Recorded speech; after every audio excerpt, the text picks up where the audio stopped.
லிசாவின் கணவர் திடீரென்று மரித்துப் போனார்.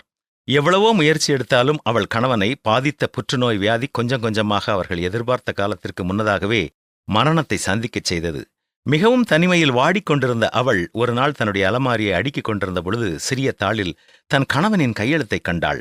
நான் உன்னை நேசிக்கிறேன் என்ற வார்த்தை அவளை மேலும் உணர்ச்சி வசப்படச் செய்தது.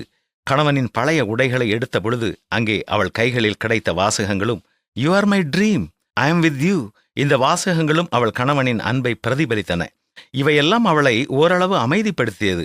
இப்படி அவள் கணவன் எழுதிய வாசகங்களை வாசித்த அவள் கூறிய வார்த்தைகள் இதுதான். It felt like he was still here telling me to keep going.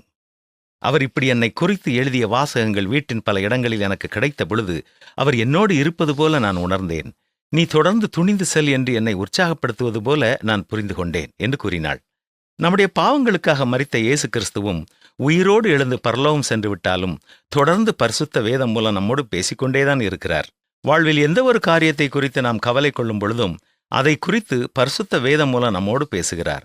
கவலை வந்தாலும் கர்த்தருடைய வேதத்தை வாசியுங்கள். களிப்போடு இருந்தாலும் கர்த்தருடைய வேதத்தை மறக்க வேண்டாம். கர்த்தருடைய வேதம் குறைவற்றதும் ஆத்துமாவை உயிர்ப்பிக்கிறதுமாயிருக்கிறது. இதுவே வழி, இதிலே நடவுங்கள் என்கிற கர்த்தரின் மெல்லிய சத்தத்தை பரிசுத்த வேதத்தின் மூலமாகவே நாம் கேட்க முடியும். நான் உனக்கு போதித்து நீ நடக்க வேண்டிய வழியை உனக்கு காட்டுவேன், உன்மேல் என் கண்ணை வைத்து உனக்கு ஆலோசனை சொல்லுவேன் என்றுதான் வேத வசனம் நமக்கு கூறுகிறது.